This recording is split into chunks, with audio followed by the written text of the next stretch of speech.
The stars had always felt infinite to Commander Michael Hayes. Each glimmering dot was a reminder of the boundless mysteries awaiting humanity beyond the Earth's fragile atmosphere. But on the day the Odyssey spaceship entered the uncharted zone of the Zypheron system, Hayes couldn't shake the feeling that this particular mission would be different, that their curiosity might cost them something more than just time.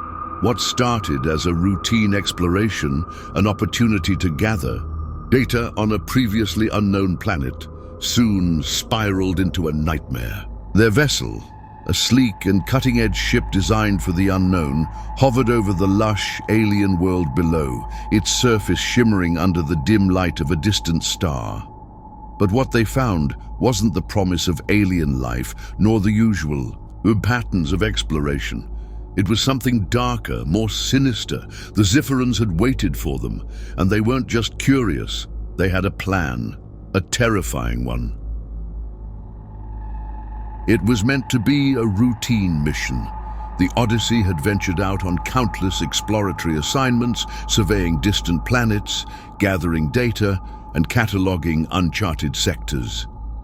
But as Commander Michael Hayes stood in front of the main view, screen of the ship, watching the approaching planet of Zypheron grow larger in the viewport, an unsettling feeling washed over him. The planet didn't appear like the barren, lifeless rock they had anticipated. Instead, it seemed alive, teeming with a strange, pulsating energy. Zypheron was a planet on the fringe of known space, a world once thought to be inhospitable to life, covered in dense jungles, vast oceans, and towering mountains. But something about it felt wrong, even from orbit. Hayes had commanded many missions in his career, but this was unlike any other. "Commander," Lieutenant Anna Wells's voice broke his concentration. She was standing near the communications console, frowning at her screen. "I'm picking up strange signals. They don't match anything we've encountered before. It's like they're trying to communicate." Hayes turned from the view screen to look at Anna. "What kind of signals?" "Hard to say. They're not using any known language patterns. More like a pulse, repeating, rhythmic, like a heartbeat." As she replied, her brow furrowing. "Heartbeat? From a planet?" Hayes mused. It wasn't impossible, but the odds were astronomical. In the back of his mind, something about the idea unsettled him, but he kept his composure. He couldn't afford to show weakness, not to his crew. "We'll investigate," Hayes said, his voice calm but firm. "Prepare to launch a recon team to the surface. Keep the comms open." With a nod, Wells activated the ship's controls, and within minutes the Odyssey's shuttle detached from the main body of the ship, descending toward the surface of Zypheron. Hayes, along with a small team of 4 astronauts, Wells, Dr. David Ortega, the ship's lead biologist, Sergeant Elias Klein, a combat expert, and Corporal Marie Hughes, an expert in alien tech, piled into the shuttle, their eyes glued to the descending planet below. The dense forest that covered most of Zypheron's surface stretched for miles in all directions, its deep green foliage disrupted only by the occasional glint of metal structures rising from the treetops. As the shuttle approached the ground, the signal became clearer, and an eerie hum filled the cabin. "This isn't just a planet," Dr. Ortega said, her voice shaky. "It's alive. There's something beneath the surface." Before Hayes could respond, the shuttle rocked violently. The control panel blinked with warnings, and the sound of metal groaning under pressure echoed throughout the cabin. "What the hell?" Sergeant Klein shouted, gripping his seat tightly. The shuttle dipped sharply, sending them into a freefall. Hayes fought to regain control, his heart racing. The pulse from the planet's surface grew louder, vibrating through the ship's hull as if the planet itself were alive, pulling them in. He barely managed to steady the shuttle as they crashed into the thick canopy, trees snapping like matchsticks as the ship plummeted into the jungle. They hit the ground hard. The shuttle skidded to a stop, its engines smoking, its systems flickering. "In and out of life. We're down," Hayes said, his voice steady, despite the pounding of his heart in his chest. "Everyone, check your equipment. We move out in 10. Outside, the jungle was eerily quiet. There was no sound of wildlife, no insects, no wind, just an oppressive, stifling silence that seemed to choke the air. Hayes led the crew out of the wreckage, weapons drawn, scanning their surroundings. The signal was stronger now, leading them deeper into the jungle. The trees were towering, their trunks thick and twisted, with patches of strange bioluminescent moss hanging like ghostly tendrils from the branches. As they moved forward, the hum of the planet's pulse grew louder. After a few hours of trekking, the crew emerged from the dense trees into a clearing. At first, they thought they had stumbled upon an alien structure, a vast complex of metallic spires that rose from the earth like giant black thorns. The air was thick with a strange, sweet smell, and there was a low vibration that seemed to emanate from the ground beneath their feet. "This is it," Wells said, her voice barely a whisper. "This is what's been sending out the signals." As they moved closer, they noticed the twisted remains of what seemed to be human-like figures, their bodies suspended in strange crystalline pods, their skin drained of color, their eyes wide open in eternal terror. The pods hummed softly, pulsating with the same rhythmic beat that had been emanating from the planet's surface. "Jesus Christ," Sergeant Klein muttered, his eyes wide in horror. "What the hell is this place?" "I don't know," Hayes said, his voice grim, "but it doesn't look good." They moved further into the structure, their path illuminated by the glowing moss and the strange energy field surrounding the pods. And then they saw it, an enormous chamber at the heart of the complex. Inside, hundreds, maybe thousands of human bodies were suspended in the same glowing pods, their life forces being siphoned into the core of the structure. "We need to leave," Dr. Ortega said, her voice quivering. "This is a trap." Before Hayes could respond, the ground shook. A deep, rumbling noise echoed through the chamber, and the walls of the complex began to shift. From the shadows, a massive figure emerged, a towering insectoid creature, its chitinous armor gleaming in the eerie light. It was followed by dozens of others, each one more terrifying than the last. Their eyes were dark, soulless voids, and their mandibles clacked together with a chilling rhythm. The Zypherons had arrived. "We're not leaving," Hayes said, a cold resolve settling over him. "Not until we know what they're doing with us." The creature's insectoid eyes fixed on Hayes, and for a moment, the world went still. Then, the insect's mouth opened, and a voice, soft but unmistakably intelligent, echoed through the chamber. "Welcome, humans. We have been waiting for you." The Zypheron creatures towered over Commander Hayes and his crew, their insectoid forms grotesque and unfathomably alien. Each step they took reverberated through the floor, the sound of their chitinous armor scraping against the cold metal like nails on a chalkboard. Hayes's heart raced, his grip tightening on the weapon in his hand, but he knew it would do little good against creatures that size and power. Their bodies were covered in a shimmering exoskeleton, making them appear almost impervious to harm. "Welcome, humans," the lead Zypheron spoke again, his voice like the churning of gears and the scratching of stone. Its words echoed through the chamber, dripping with a sense of predatory intelligence. "We have been waiting for you." The words struck Hayes like a physical blow. His mind raced, piecing together what little he knew about the planet and the strange signals they'd picked up. Whatever was happening here, it was far beyond anything they had anticipated. Hayes took a step forward, pushing past the icy fear gripping him. "What? What are you doing to these people?" he demanded, his voice steady but filled with an edge of horror. His gaze flickered back to the suspended bodies in the glowing pods, their pale, lifeless forms connected to strange wires and energy conduits. "They are the harvest," the Zypheron responded, its mandibles clicking together in a sound that sent a chill through Hayes's spine.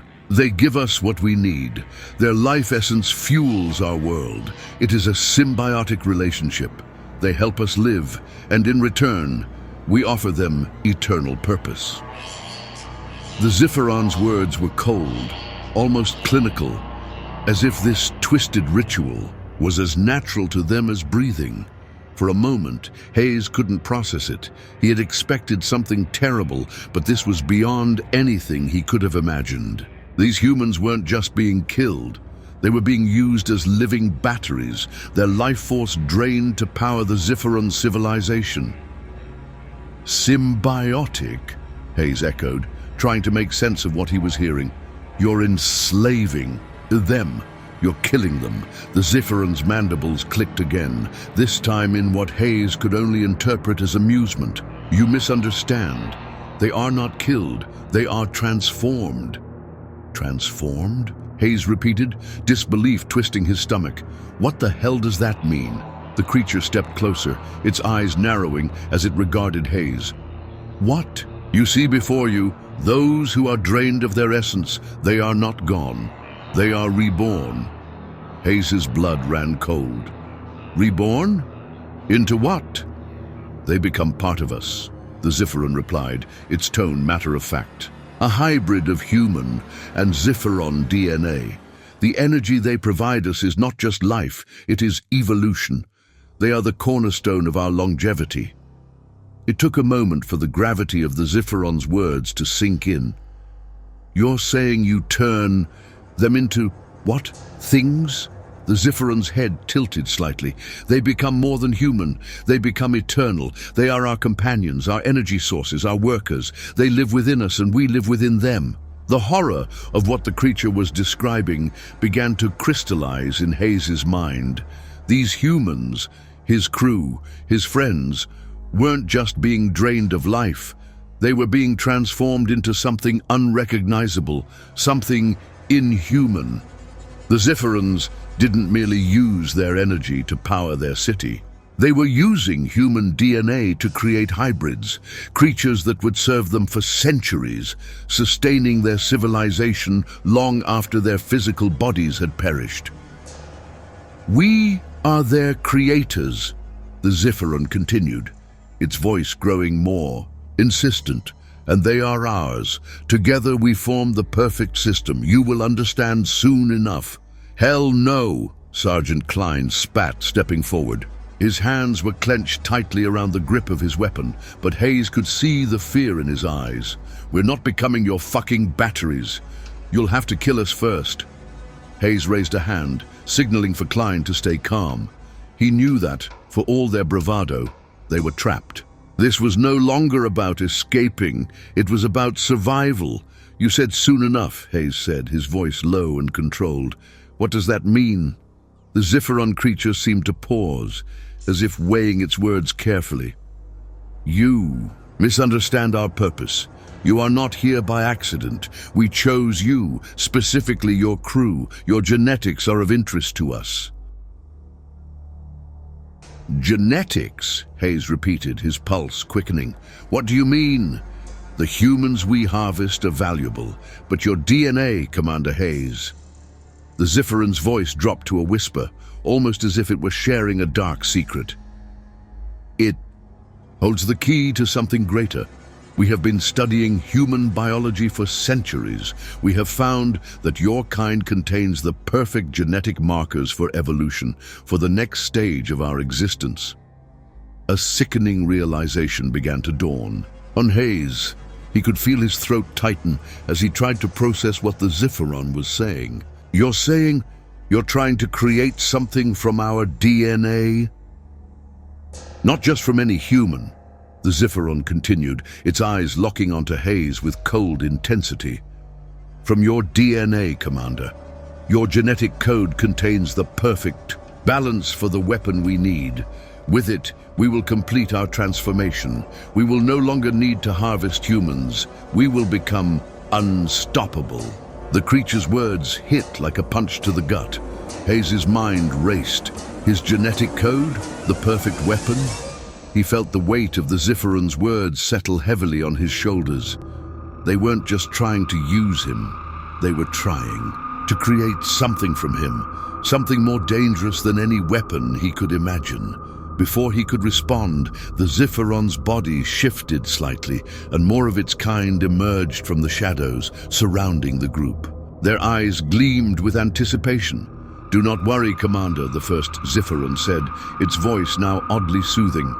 "You will not be harmed, not yet. Soon we will begin the process. You will understand your purpose. You will help us complete our work." Hayes took a slow, deliberate breath, trying to calm the storm of thoughts raging inside him. Escape.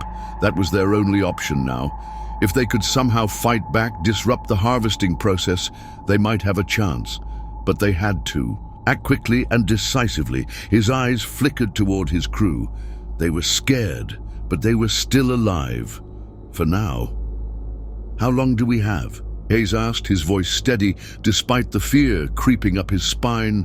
The Zypheron regarded him for a moment, as if considering the question. "You will know when the time comes," it replied cryptically. "Soon, very soon, the harvest will begin." The words hung in the air, as heavy and suffocating as the pulse that continued to echo through the chamber. Hayes' mind was already working furiously, trying to find a way out. There had to be a way to stop this. As the Zypherons closed in, Hayes' heart began to race again, but this time it wasn't out of fear. It was out of something else, something darker. A burning need to protect his crew, to escape this nightmare, and to stop whatever horrible plan the Zypherons had in store for them. But with every step they took, the odds seemed to grow slimmer. And the more Hayes learned, the clearer it became. This was no longer about survival. It was about ensuring that humanity itself didn't become the fuel for another species' eternal reign. The Zypheron creatures began to move in closer, their segmented limbs skittering across the floor with a rapid, unsettling rhythm. The chamber was thick with tension, the air heavy with the pulsating hum of the machines around them. The glowing pods that suspended human bodies seemed to hum in harmony with the alien technology. Each pod was a prisoner's final resting place, a place where life would fade away to feed an insatiable power. Commander Michael Hayes gritted his teeth, the gnawing terror in his stomach mixing with a surge of adrenaline. They weren't just in a prison, they were in the heart of something much darker. These Zypherons were no mere conquerors, they were harbingers of an extinction-level event for humanity. They weren't looking to enslave or assimilate, they were looking to transform humanity into fuel for a civilization that had long since run out of other options. "We need to get out of here," Sergeant Elias Klein said, his voice strained but urgent. He raised his weapon, ready to take the fight to the alien horde, but Hayes stopped him with a sharp gesture. "No." Hayes' voice was calm but firm. He knew that a direct confrontation was suicidal. "We need to understand what they're doing first. We don't fight until we have a way out." His eyes flickered over to Dr. Ortega, who was still staring at the human bodies suspended in the strange, glowing pods. The scientist's face was pale, a look of helpless disbelief washing over her features. She had been the first to voice her concerns about Zypheron's true nature, but now she was paralyzed by the scale of what they had uncovered. "They're not human anymore," Ortega whispered, her voice shaky. Her eyes darted between the bodies in the pods and the towering insectoid creatures surrounding them. "Whatever happens to them after the harvest, they're changed. They become something else. Not dead, but not alive either." "I saw them," Klein said bitterly, his voice low. "The ones that were harvested. They were still moving in a way, not like us, like something caught between life and death." Hayes turned back to face the Zypheron, his eyes narrowing. The creature was still standing there, watching them intently. its head tilted slightly as if considering their words. Finally, it spoke again. "You are not ready," it said. The words were cryptic, but Hayes could hear the underlying threat in its tone. "But you will be. We are patient." The alien's cryptic words echoed in the chamber like a warning, a promise that they were only beginning to scratch the surface of this nightmarish process. Hayes knew they were running out of time. "They're talking about a process," Hayes muttered under his breath. "They're changing people." The thought chilled him to the core. "They're creating something from us, but how?" The Zypheron leader took a step forward, raising its thin, spiny arms. There was a sudden shift in the air, a sharp, metallic hiss that made the hairs on the back of Hayes's neck stand up. "You will see," the Zypheron said, its mandibles clicking. "Soon you will join the harvest. You will become a part of something greater. Your bodies will fuel our cities. Your essence will sustain us." Hayes gritted his teeth. "Not if I can help it." Before he could act, a loud, mechanical hum filled the chamber, followed by the sound of massive gears grinding. The walls of the room began to shake, and the air seemed to distort as strange energy waves rippled through the space. "We don't have time," Ortega said, her voice tight with panic. "We need to move, now." The Zypherons took another step toward them, their eyes glowing with a cold, unfeeling light. Hayes could feel the weight of the room's energy growing heavier with each passing second. Something was about to happen. Something terrible, and then it did. Without warning, the ground beneath them gave way. A deep rumble shook the room, followed by a sound like a massive door being torn apart. The walls around them split open, revealing a new, even darker space beyond. At the center of the room, a massive structure loomed, its shape indescribable, a twisted blend of organic and mechanical elements, as if the Zypherons had fused their biology with their technology in a grotesque manner. The creature that spoke earlier stepped aside, its eyes gleaming in the dim light as it gestured toward the new chamber. "Welcome to the heart of the harvest." Hayes's pulse quickened as he took in the full scope of what lay before them. Inside the massive chamber was a vast, labyrinthine array of interconnected pods, energy conduits, and machines, each one pulsing with an eerie light. The air was thick with an unnatural energy, and the floor was lined with strange, bioluminescent veins that seemed to pulse with life. "We do not simply drain the human body," the Zypheron explained. "We rebuild it. The essence we extract fuels our cities, but it also fuels us, our evolution. Through the harvest, we have become eternal. The next stage of life will be reborn from this process." Hayes felt the blood drain from his face. "The next stage?" The Zypheron nodded slowly. "We have been perfecting the process for centuries. Your species, your genetics, they are the final step, the missing piece." The words hit Hayes like a physical blow. He had thought the Zypherons were using them as nothing more than fuel, but what they were describing was far worse. They weren't just harvesting humanity's energy, they were transforming them, turning them into something else entirely. "I don't care what you want to do with us," Hayes spat. "We're leaving this place, and we'll make sure no one else ever becomes your harvest." The Zypheron leader's eyes gleamed with what could only be described as amusement. "You think you can leave?" Before Hayes could react, a shrill scream echoed through the chamber. It was human, female, filled with agony, and it cut through the air like a blade. The sound made Hayes's stomach lurch. He turned to see Corporal Marie Hughes, her face contorted in pain. She had collapsed to the floor, her body convulsing violently. Her skin was shifting, pulsing.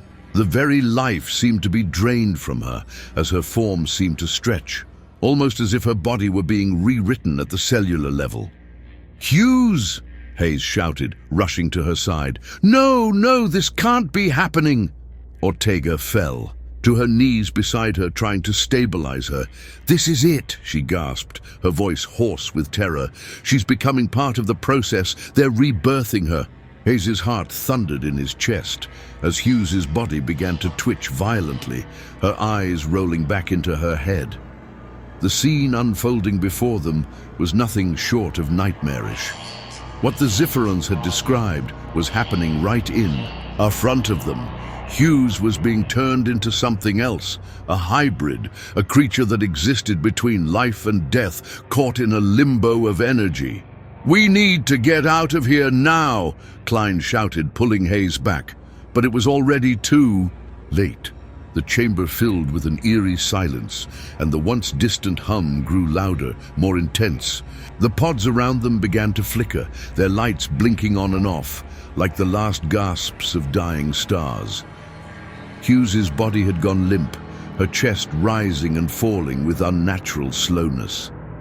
Her once human features were starting to distort, her skin taking on an odd insectoid sheen. Then, as the pulsating lights intensified, the creatures surrounding them stepped forward. They had waited long enough. Hayes didn't need to hear another word. His mind was already racing, formulating a plan to escape, to stop the transformation. But deep down, he knew. Time was running out for Hughes, and for the rest of them.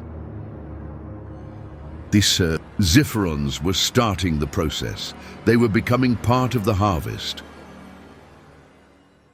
Commander Hayes's mind was racing as the horrific scene unfolded before him. The chamber, once merely unsettling, now felt like a tomb. An alien factory where humanity was being reduced to fuel for a monstrous civilization.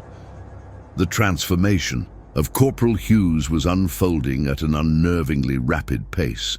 Her once human features were distorting, her skin taking on a dark, iridescent sheen, her limbs elongating and twisting into unnatural shapes.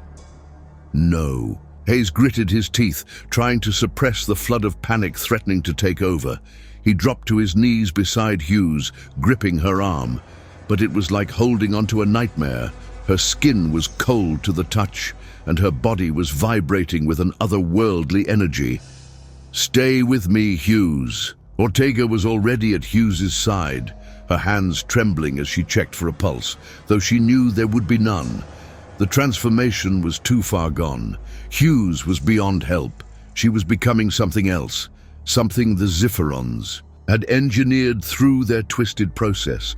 But there was no time for grief. There was only time for survival. Hayes snapped to attention, his heart hammering in his chest. "We need to move, now." "We can't leave her like this," Klein said, his voice low and filled with frustration. He was staring at Hughes's twisted form, his hand gripping the rifle like a lifeline. "We can't save her," Ortega replied, her voice thick with a blend of sorrow and practical fear. "She's already—" "I know," Hayes cut in, the voice sharp. "But we're not going to end up like her. We need to get out of here now. There's no other choice." His words seemed to cut through the fear gripping the crew. The reality was sinking in. Time was running out. Every moment spent here was a moment they got closer to the same fate as Hughes. Hayes stood up, scanning the room. The Zypherons, there, eyes glowing with unholy hunger, were watching them with a detached interest, as if observing the scene for their own amusement. The others, those who had already been harvested, were now just floating, their once human bodies suspended in energy fields, their lifeless eyes locked in eternal stillness. "We need to stop them from completing the transformation process," Hayes said, "but first we need to break out of here." He looked around quickly, assessing the layout of the chamber. The strange, organic mechanical structure stretched across the space, its pulsating heart beating in sync with the life-draining machines. There had to be a way to disable the system, something that could disrupt the energy transfer. "There," Hayes said, pointing to a large console near the back of the chamber. The console was embedded within the wall, its surface alive with glowing symbols that Hayes couldn't decipher, but he could see the faint pulse of power radiating from it. If we can reach that console, we might be able to shut down the system, Hayes said, his voice growing more confident as the plan began to form in his mind. It's risky, but it's our only shot. Klein nodded, his jaw set in grim determination. Let's do it. I'll cover you. Hayes motioned for the team to move, and they began to make their way across the chamber, trying to avoid the gaze of the Zypherons. Every step felt like an eternity. Hayes's eyes flickered over the room, searching for any sign of movement, but the Zypherons hadn't yet made any move to stop them. Perhaps they were confident in their victory, assuming that the crew would soon be part of the harvest, just like the others. Hayes felt a cold shiver run down his spine. He had no intention of becoming just another cog in their machine. We have to get there fast, Ortega said, her voice tight with urgency. I don't know how much longer Hughes has. She's changing too quickly. They moved quickly, staying low to the ground, but the sound of their footsteps still echoed, unnervingly through the chamber. Each step felt like it was being amplified, like the Zypherons were watching them, waiting for the perfect moment to strike. As they approached the console, Hayes felt a strange pulse of energy from the walls, almost like a force field, a barrier of energy keeping them from getting too close. He could see the symbols on the console flicker in time with the pulsating glow of the energy field. There it is, Hayes whispered. We need to break through. Klein stepped forward, his rifle raised. Let me try something. He aimed the weapon at the energy field and fired. The shot bounced off harmlessly, the energy shield absorbing the blast with ease. Klein cursed under his breath. It's not going to be that easy, he muttered. Hayes's mind raced. There had to be a weakness. There was always a weakness. And then it hit him. The energy wasn't coming from the shield, it was coming from the central nexus, the pulsating heart of the chamber. If they could disrupt that, they might be able to take down the entire system. I have an idea, Hayes said, his voice steady. We need to target the core. If we can disable the heart of the system, it might collapse everything else. Are you insane? Ortega said, her eyes wide. That could bring the whole structure down. It might kill us all. We don't have a choice, Hayes said firmly. It's the only way to stop the transformation process and disable the harvesting system. Klein stepped forward, his hands gripping his rifle tightly. We'll need to move fast. Once we hit that core, we'll be on the clock. Hayes nodded. He looked back at the other crew members, seeing the fear in their eyes. They were in this together, and now it was time to put everything on the line. If they didn't act now, they would end up like Hughes, transformed into something unrecognizable. Follow me, Hayes said. We'll hit the core and disable the system. After that, we make our way back to the shuttle and get the hell out of here. They made their way toward the heart of the chamber, the ground trembling beneath their feet as the Zypherons watched them with predatory eyes. Hayes didn't stop to look back. He didn't dare. He was focused entirely on the task ahead. They reached the core, a massive structure embedded in the center of the room.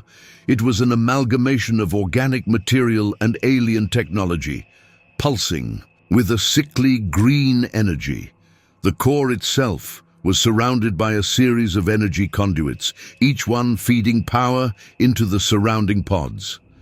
Hayes's eyes locked onto a control panel embedded in the side of the structure. It was their last hope. Klein took position, his rifle aimed at the core, while Ortega and Hughes' motionless body provided support. Hayes approached the panel cautiously, his fingers brushing over the symbols on the surface. It was almost like a living thing, responding to his touch, pulsating with energy. A loud growl echoed through the chamber. The Zypherons were no longer content to watch, they were coming. Hayes gritted his teeth and activated the panel. Sparks flew, and the room seemed to shudder in response.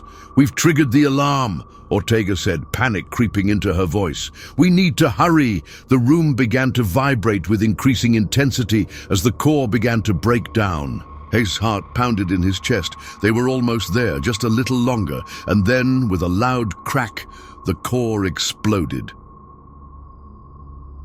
The explosion tore through the chamber like a shockwave, the sheer force of it throwing Hayes and his crew to the ground. The lights flickered violently, and the hum of the alien machinery that had dominated the room's oppressive atmosphere now descended into a deafening silence. The core, once the lifeblood of the Zypheron harvesting operation, now lay in ruins, its power and energy systems collapsing in on themselves. Hayes gasped for air, his body shaking as he pushed himself to his feet. The blast had knocked the Zypherons off balance, but he knew that wouldn't last long. The alien creatures were fast, far faster than humans, and they would be on them in an instant. They needed to move. "Is everyone okay?" Hayes shouted, his voice hoarse. Klein was already back on his feet, his rifle aimed toward the wreckage of the core. "I'm good," he said, his eyes scanning the room with a military precision. Ortega was a few feet away, kneeling beside Hughes's body, which had been abandoned during the chaos. Hayes could see the look of deep sorrow in her eyes as she looked down at the now lifeless form of their comrade. "We have to leave her, Ortega," Hayes said, his voice low. "We can't help her now. The harvest's already taken its toll." Dr. Ortega looked up, tears welling in her eyes, but she nodded in grim acceptance. There was no choice. They couldn't afford to let emotion cloud their judgment. The Zypherons would soon regroup, and they would be ready to exact a brutal vengeance. "Let's go," Hayes ordered, his voice firm. They moved quickly toward the exit, which was now illuminated by a faint emergency light. The walls of the chamber had begun to crumble, large sections of the ceiling caving in as the destruction caused by the explosion spread like wildfire through the complex. The faint whine of alarm systems began to pulse in the background, but it was clear that the damage had taken a toll on the Zypheron infrastructure. The harvesting system was in disarray. For the moment, they had a chance. "Where's the shuttle?" Ortega asked, breathless as they darted through the narrowing passageways. "If we can make it to the shuttle bay, we might still have a chance to escape." Hayes didn't need to think twice. "It's 2 levels up," he said, already taking the lead. "We'll need to cut through the heart of the compound. We've got to move fast." Klein kept his rifle raised, eyes constantly scanning the shadows. "If they're not already coming after us, they will be soon." Hayes nodded. He could feel the hairs on the back of his neck stand on end. The Zypherons had a way of sensing their prey. They had to get to the shuttle, fast. They ran through the corridors, their boots echoing in the narrow hallways. The air was thick with the stench of burning metal and alien chemicals, a foul mix of organic matter and mechanical grease. It was like the whole facility had come alive with the pain of its death. Hayes couldn't stop the flicker of guilt that surged. Through him, they had destroyed the core. They had severed the lifeblood of the Zypheron operation, but they had also ensured that the colony, its people, the ones who'd been transformed, would die with it. There would be no more harvests. But at what cost? They rounded a corner and found themselves at a long, open corridor. At the far end, the shuttle bay door was visible, a thick, metallic barrier that would lead them to the surface and, hopefully, freedom. But before they could reach it, something moved in the shadows. Hayes's heart skipped a beat. He instinctively raised his weapon, his body tensing as the shadows seemed to twist and writhe, and then they saw it, a massive Zypheron, much larger than any they had encountered before, stepped into view. Its chitinous exoskeleton glowed a deep red, its eyes shining with a malevolent intelligence. The creature's long, spiny limbs clattered against the floor, the sharp tips of its talons scraping against the concrete with a sound that was more akin to the grind of 1,000 knives. The creature's presence was overwhelming, a physical force that seemed to distort the air around it. It was a queen, a figure of terrifying importance to the Zypherons, the one who had controlled the harvest, the one who had orchestrated their dark evolution. "You think you've won," the queen's voice echoed through the chamber, its tone a harsh, guttural growl that made Hayes's blood run cold. "But you are mistaken." The queen's words reverberated through the walls, and Hayes could feel a chill creeping over him. This wasn't over. The Zypherons weren't just going to let them leave. They had underestimated their enemies, and now it seemed the full force of the colony would descend upon them. "We're not here to fight," Hayes said, trying to sound calm, his mind working overtime to come up with a solution. "We just want to leave." The queen's mandibles clicked, and the ground beneath their feet seemed to tremble. "Leave," she said, her voice laced with mocking amusement. "You have taken from us. You have destroyed what was ours. You will not leave here, Commander. Hayes, you will become part of the harvest, as you were always meant to be." Hayes felt the icy grip of panic in his chest, but he kept his face hard. He couldn't let fear show now. He looked at Klein, then at Ortega, who was already reaching for the small explosive charges in her pack. "We'll have to fight our way out," Hayes said grimly. "We can't let her stop us." The queen let out a low, rasping laugh, and her body seemed to pulse with power. "You think you can defeat me?" she sneered, her eyes narrowing. "You are only human. You are nothing compared to what we have become." Before Hayes could react, the queen struck. With an impossible speed, she lunged forward, her spindly limbs moving like lightning. Hayes barely had time to duck as one of her talons scraped the air above him, slicing through the metal of the wall like it was paper. Klein fired, but the queen seemed to absorb the blast, her body shimmering with an unnatural energy field. "Get to the shuttle," Hayes shouted, his voice a command. "I'll hold her off."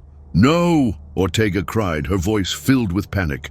"We fight together now!" Hayes barked. Klein and Ortega hesitated for only a moment before they nodded in grim determination.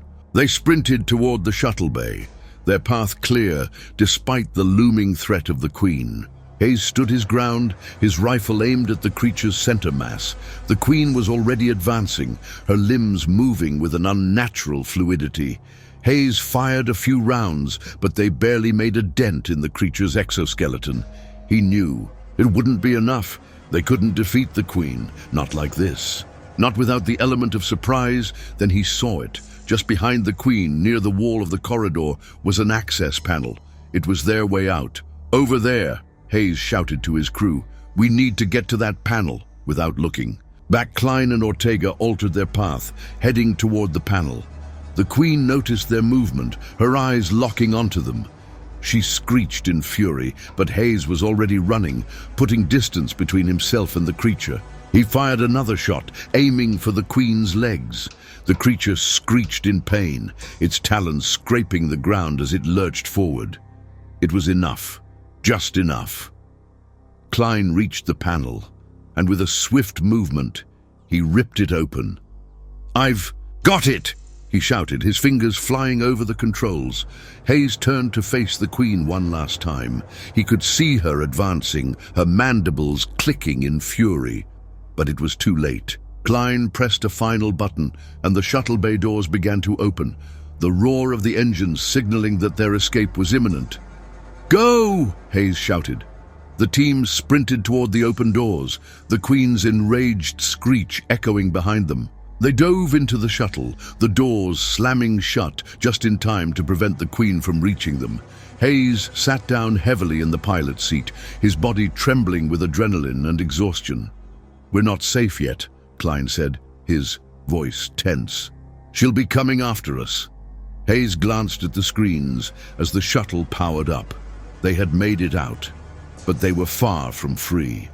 The Zypherons would not let them go without a fight.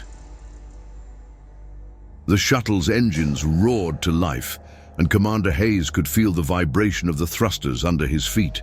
They had made it, barely. But now came the harder part. The Zypheron queen wouldn't stop until they were either dead or back in her grasp. The oppressive weight of their situation hung over the crew like a storm cloud, and Hayes knew it wasn't over, not by a long shot. The shuttle lurched as it began to ascend, pushing through the atmosphere of Zypheron's turbulent skies. Hayes checked the controls, confirming their trajectory. They were heading toward the planet's orbit, hoping to escape into deep space before the Zypherons could bring the full weight of their forces against them. But even as the shuttle cut through the atmosphere, Hayes knew that the Queen and her army weren't far behind. He could feel it in his bones. "She's still coming," Ortega said, her voice tight with anxiety. She was sitting next to Hayes, her hands resting on the control panel, watching the sensors closely. "I know," Hayes said grimly. He turned to Klein, who was securing the weapons cache, his eyes darting between the shuttle's sensors and the view screen. "How long do we have?" Klein asked, his voice low and filled with urgency. "Not long enough," Hayes replied. "Once they get their wings on us, we're dead." Ortega glanced up at the display, her face pale. "They're closing in fast." The shuttle was small, a compact model designed for quick extrications and covert operations. But it wasn't built for a fight. They had a few weapons on board, but nothing that could match the Zypheron's firepower. They had made a desperate choice, to risk everything in an attempt to escape. If it didn't work, they would be back on Zypheron, either harvested or used as an example of what happened when humans meddled with the aliens' twisted plans. Klein turned sharply from the back of the shuttle, his eyes narrowed. "We can't outrun them. They're faster than us. Then we have to outsmart them," Hayes said, determination in his voice. He took a deep breath, trying to push aside the overwhelming fatigue that gnawed at him. They were all running on empty, but there was no time to rest, no time for anything but survival. "What's your plan?" Ortega asked, her voice steady but her fingers twitching with nervous energy. Hayes stood up and moved to the center of the shuttle. He tapped a few buttons on the console, bringing up a map of Zypheron's moon system. "There's a gas giant orbiting this planet," he said, pointing to the display. "It's massive, and it has a few moons with dense asteroid belts. We can use them for cover. The Zypherons won't be able to track us once we enter the debris field." "How do we know they won't follow us in?" Klein asked, skeptical. "They will," Hayes said grimly. "But if we do this right, we can make it look like we've gone into deep space. We need to get close to the gas giant, hit the debris field, and then slam the shuttle into a controlled spiral. It'll create a disturbance on their tracking systems, make it harder for them to target us." Ortega's eyes narrowed. "That's risky. If we're wrong, we'll end up colliding with an asteroid or worse." "It's our only chance," Hayes said, locking eyes with her. He knew the stakes. They all did. "Once we hit the debris field, we cut the engines. Let the moon's gravity pull us in. We stay quiet, stay hidden. The Zypherons will pass us, thinking we've been destroyed." "Assuming we don't get blown out of the sky before then," Klein muttered, his fingers twitching on the rifle strapped across his chest. "Exactly," Hayes replied. "But we don't have another option. If we keep running, they'll catch us eventually. If we fight, we die. This is our best shot." The team exchanged glances, the reality of their situation weighing heavily on each of them, but one by one they nodded. Hayes was right. They didn't have a choice. "Let's do it," Ortega said, her voice unwavering. Hayes gave a sharp nod and quickly reactivated the shuttle's thrusters, pushing the craft toward the gas giant. As they accelerated, the shuttle's hull shuddered from the turbulence of the atmosphere. The display on the console flickered as the shuttle approached the outer rim of the planet's gravity well, where the asteroid field loomed like a deadly labyrinth. "Approaching target zone," Ortega said, her eyes locked on the screen. "We're almost there," Hayes replied, his fingers gripping the armrests. "Get ready." The shuttle plunged into the asteroid belt, the metallic behemoths tumbling in every direction. Around them, Hayes' heart raced as he navigated the shuttle through the dense field, avoiding the deadly, unpredictable collisions. One misstep, one wrong move, and they would be shredded into pieces. The space around them was littered with jagged rocks, some of them large enough to obliterate their shuttle in an instant. "Keep steady," Hayes muttered to himself, his eyes locked on the path ahead. Klein moved to the back of the shuttle and began securing the weapons cache, his rifle in hand. "I'll stay on guard. I don't trust the Queen not to pull something." Hayes didn't respond. He focused all his energy on flying, navigating through the asteroid field. He couldn't afford to be distracted, not when their lives hung in the balance. "We're entering the gravity well," Ortega said, her voice tight. "We'll be pulled into the planet's orbit soon." "Cut the engines," Hayes ordered. The moment the engines shut down, the shuttle began to drift, gently pulled by the gas giant's immense gravity. The crew braced themselves as the shuttle began to spin slowly, rotating in the vastness of space. The moon and asteroid field passed by in a blur, but the moon's surface was now too far away to help. It was up to the shuttle to maintain its disguise.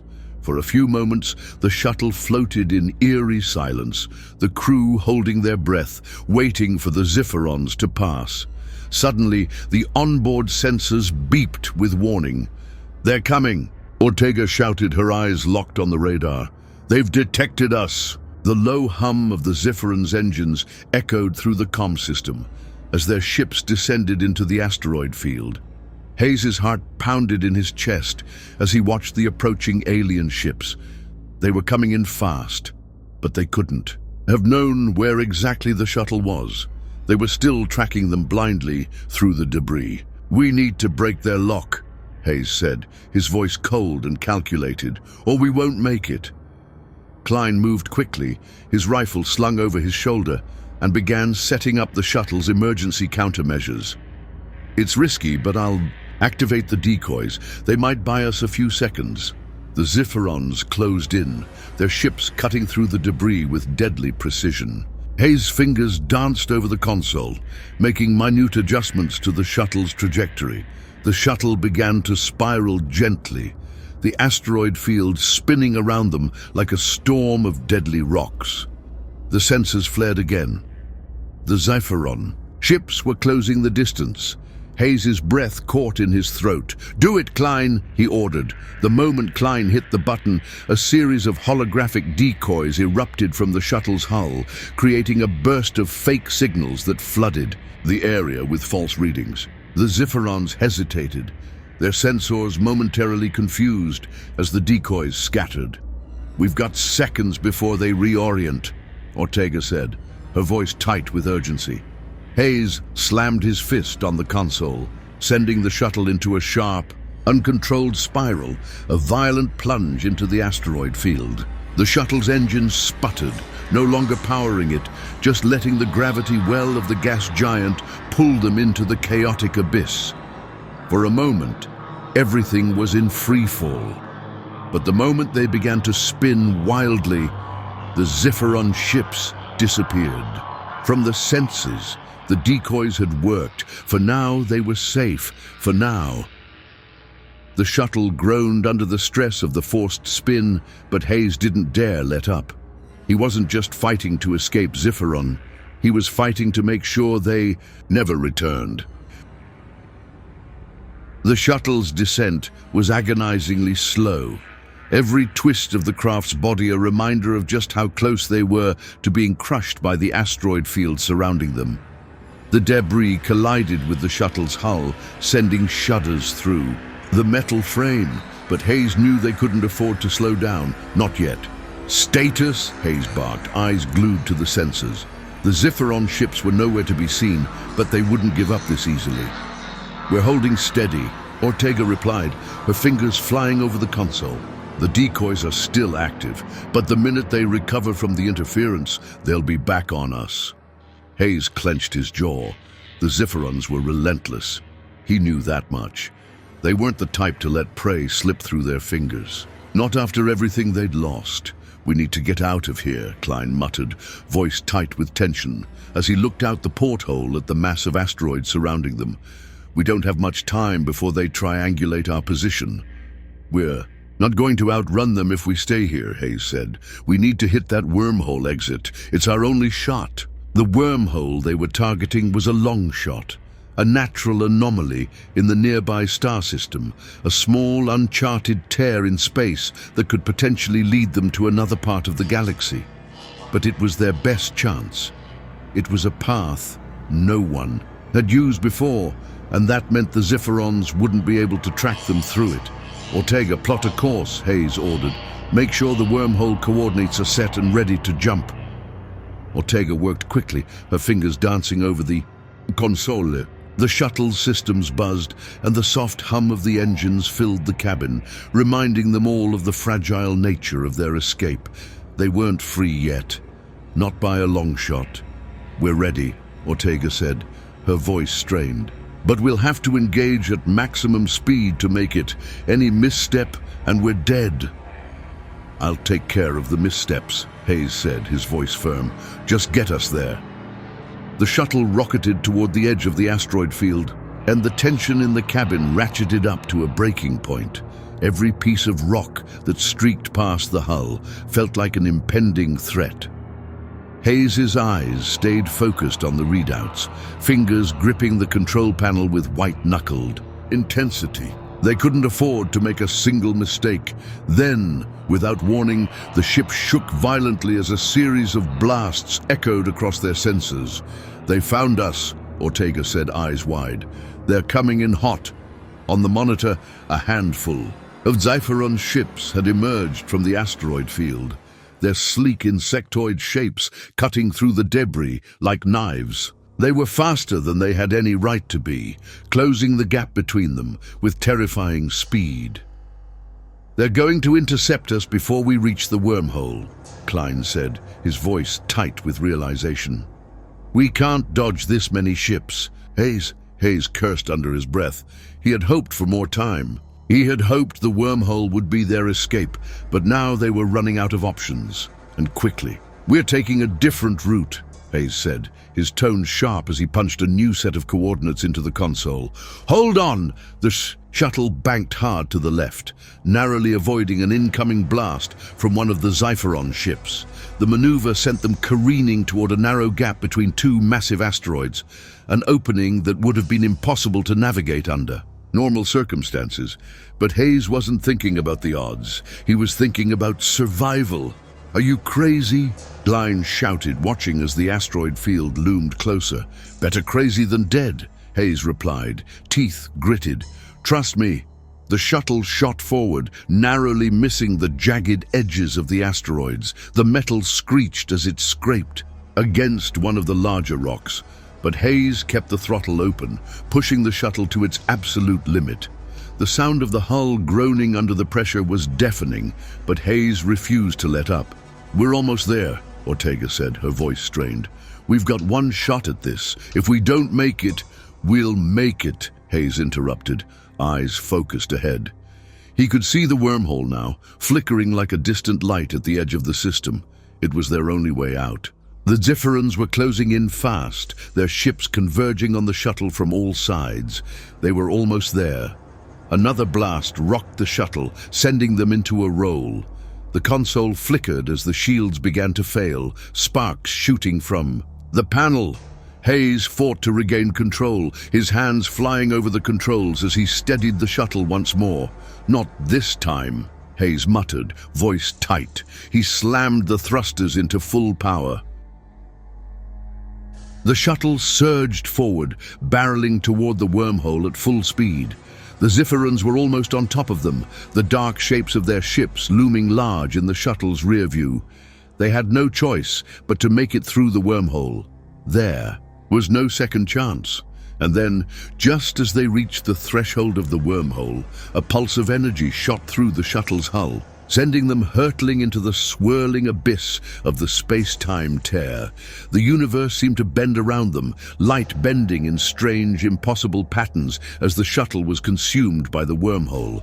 Hayes's vision blurred as the craft was tossed and pulled by the raw energy of the anomaly, their bodies pressed into the seats by the intense gravitational forces. Every moment felt like an eternity, the disorienting pull of the wormhole threatening to tear them apart. For a second, the shuttle was completely consumed by darkness. Then, with a sudden jolt, everything stopped. The shaking subsided, and the shuttle's systems flickered back to life. The crew was thrown back in their seats as the shuttle came to a sudden halt in the middle of a serene, calm expanse of space.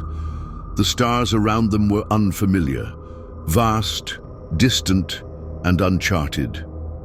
"Did we make it?" Klein asked, his voice hushed. With disbelief, Hayes took a deep breath, looking around at the calm, endless void outside the shuttle.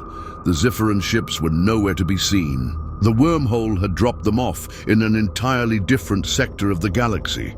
"We made it," Hayes said, his voice filled with quiet relief.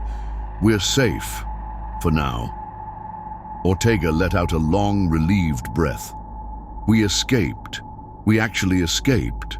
But as Hayes stared out at the stars, at the vast, empty expanse that stretched before them, he couldn't shake the feeling that this wasn't the end.